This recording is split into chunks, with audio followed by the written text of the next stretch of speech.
कि आदमी के पास सब कुछ होने पर भी दुखी होता रहता है, उसका कारण है इच्छाएं।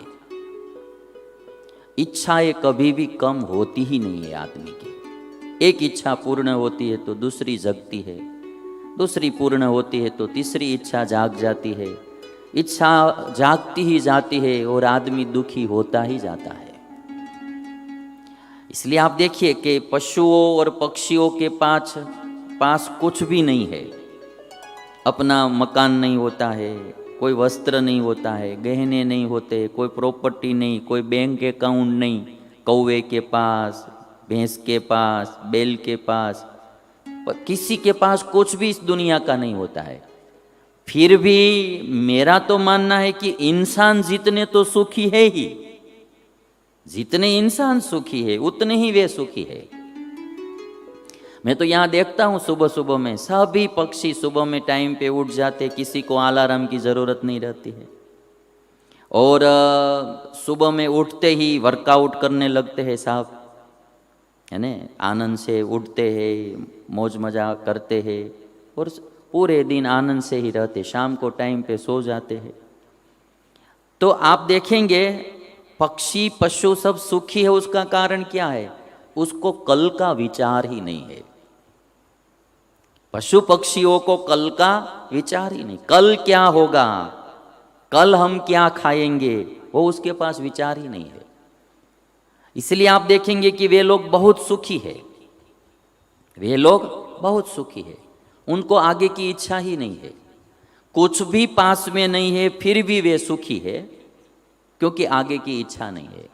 और इंसान के पास सब कुछ होने पर भी दुखी है, क्योंकि उसको कल का विचार नहीं, साथ साथ पीढ़ी का विचार आता है कि मेरी इस पीढ़ी के बाद दूसरी पीढ़ी में क्या होगा, तीसरी पीढ़ी को क्या होगा, वो विचार उसके पास रहता है। इसलिए सब कुछ होने पर भी वो दुखी होता है। और पशु पक्षी में कंपटीशन नहीं है, जिसको जो खाने का मिल गया तो वो मिल गया, उसमें कंपटीशन नहीं है। कोई एक गेहूं से भरी हुई बोरी ट्रक में से नीचे गिर गई तो कौवा आया, थोड़े कुछ दाने चुग कर चला गया। एक गाय आई, अभी तो नीचे गिर गई बोरी तो फट गई थी, तो एक गौ आई तो गाय ने भी भरपेट खा लिया और चली गई। बाद में एक इंसान आया, पूरी बोरी लेकर चला गया, पूरी बोरी उठा के चला गया। ये लोगों को कितना होता है कि पेट भर गया बस, गाय वो नहीं सोचेगी कि चलो थोड़ा मैं लेकर चली जाऊँ तो कल भी काम में आएगा, वो नहीं सोचते हैं। कौवा भी वो नहीं सोचेगा, आज का हो गया काम खत्म। और हम इंसान जो है दुखी होते हैं, उनका एक कारण इच्छा है। तो अभी आप बोलेंगे कि क्या इच्छा करनी ही नहीं? इच्छा करनी चाहिए। इच्छाओं में भी 3 प्रकार होता है, जो आप इच्छा करते हैं ना उसमें भी आपने सुना होगा कि एक बैक्टीरिया होता है ना, वो 3 प्रकार के होते हैं बैक्टीरिया। एक बैक्टीरिया जो होता है वो रोग करता बैक्टीरिया होता है, जिससे रोग होता है, निमोनिया आदि जो रोग होता है सब, तो रोग होता है बैक्टीरिया के कारण। एक बैक्टीरिया ऐसा होता है कि वो पोषण करता होता है, जो हमारे पाचन क्रिया होती है तो पाचन क्रिया में वो उपकारक होता है। जैसे दूध में से दही बनता है तो वो भी बैक्टीरिया के कारण ही बनता है। तो कई बैक्टीरिया ऐसे होते हैं कि जो उपकारक होता है, पोषक होता है, और कोई कोई बैक्टीरिया ऐसे होते हैं कि जो वो पोषण भी नहीं करते हैं, शोषण भी नहीं करते हैं, रोग भी नहीं करते हैं, पोषण भी नहीं करते, तटस्थ वो कहलाता है, वो तटस्थ रहता है, उसमें वो रोग भी नहीं करता, पोषण भी नहीं करता। 3 प्रकार के बैक्टीरिया होते हैं। वैसे ही इच्छाएं भी 3 प्रकार की होती है।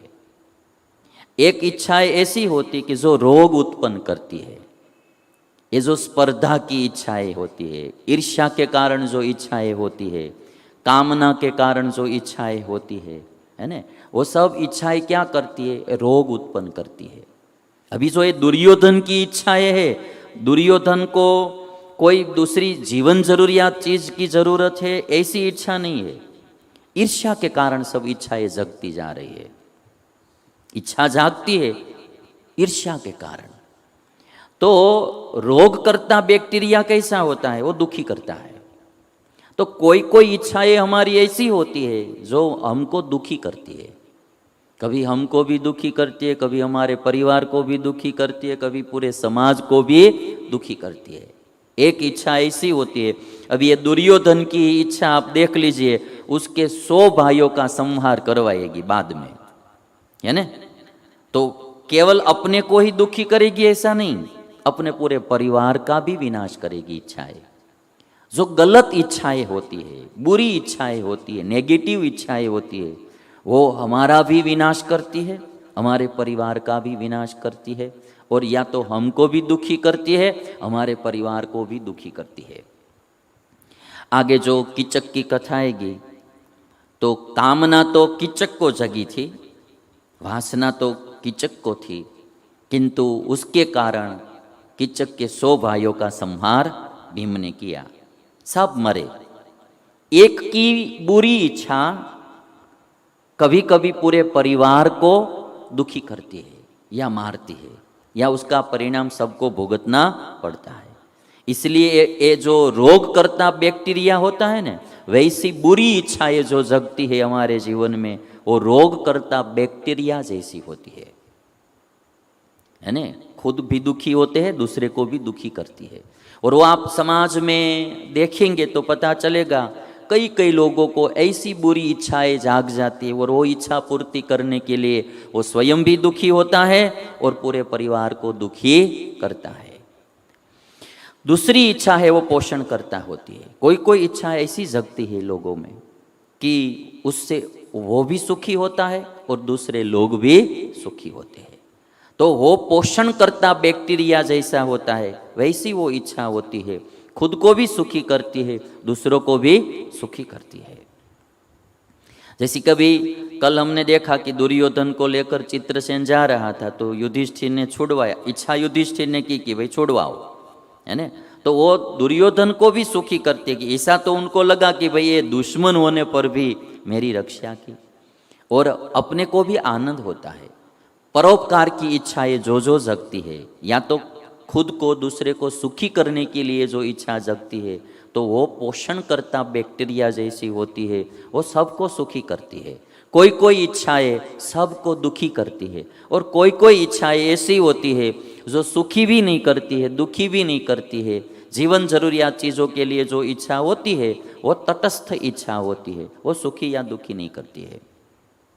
इसलिए हमें कोई भी इच्छा जगती है तो पहले देख लेना कि यह इच्छा जो है वो सबको सुखी करने वाली होगी या दुखी करने वाली होगी, है ना। कभी कभी पूरे परिवार को दुखी कर देती एक इच्छा पूरी करने में, और इच्छाएं दुखी करती है।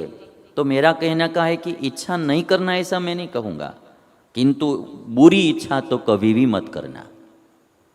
बुरी इच्छा, गलत इच्छा तो करना ही नहीं।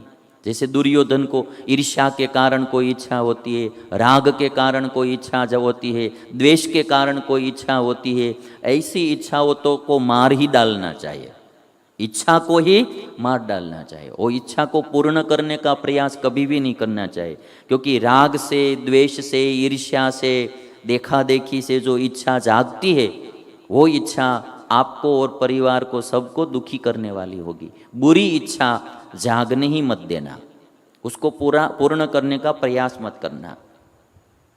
पोषण करता इच्छाएं है वो जरूर पूर्ण करने का प्रयास करना। ऐसी इच्छा जगती है तो बहुत अच्छा है। और कोई इच्छा आपकी आवश्यकता पूर्ति के लिए जागती है और उसके लिए आप प्रयत्न करते हैं, तो इच्छा नॉर्मल रखना, पूर्ण करने के लिए प्रयास करना। यदि नहीं होती है तो समझना कि इस दुनिया में सबकी इच्छाएं कभी भी पूर्ण नहीं होती है। यहाँ किसी की इच्छाएं, सब इच्छाएं किसी की पूर्ण नहीं होती है। तो फिर दुखी होना ऐसा नहीं, इच्छा करना, पूर्ण करने के लिए प्रयास करना, अच्छी इच्छाएं करना, पूर्ण करने के लिए प्रयास करना, मेहनत करना। पूर्ण नहीं होती है तो भी ईश्वर को थैंक यू बोलना कि इसमें भी कुछ मेरा भला होगा, इसमें भी मेरा कुछ भला होगा। दुखी मत होना। तो मैं देखता हूँ पशु पक्षियों में और मानव में, मानव ज़्यादा दुखी है, उसका कारण है इच्छाएं।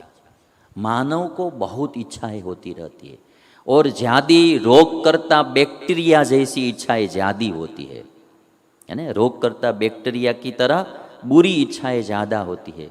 तो फिर वो आदमी स्वयं और दूसरे को दुखी करता है। और जिसको इच्छा नहीं होती है वो आदमी सुखी होता है। इसलिए किसी ने कहा है कि खुशियाँ कम और अरमान बहुत है। खुशियाँ कम और अरमान बहुत है, जिसे भी देखो परेशान बहुत है। खुशियाँ कम अरमान बहुत है, जिसे भी देखो परेशान बहुत है। करीब से देखो तो निकला रेत का घर, करीब से देखो तो निकला रेत का घर, मगर दूर से इसकी शान बहुत है। दूर से इसकी शान बहुत है ना। ये बहुत समझने जैसा शेर है। खुशियाँ कम अरमान बहुत है। जिसके जीवन में अरमान बहुत होंगे खुशियाँ कम ही होगी। ये सीधा हिसाब है। यहाँ सब अरमान पूर्ण होते ही नहीं है, इसलिए पूर्ण नहीं होंगे। इच्छा में एक ही बात होती, इच्छा पूर्ण होगी तो सुख होगा और पूर्ण नहीं होगी तो दुख होगा। ये दो ही चीज होता है। सुख दुख का कारण इच्छा है मूल। इच्छा पूर्ण होगी तो सुख होगा, नहीं होगी तो दुख होगा। तो सब इच्छाएं किसी की भी पूर्ण नहीं होती है। बहुत इच्छाएं करेंगे तो कोई ना कोई इच्छा अधूरी रहेगी ही रहेगी और इसलिए आदमी दुखी होगा।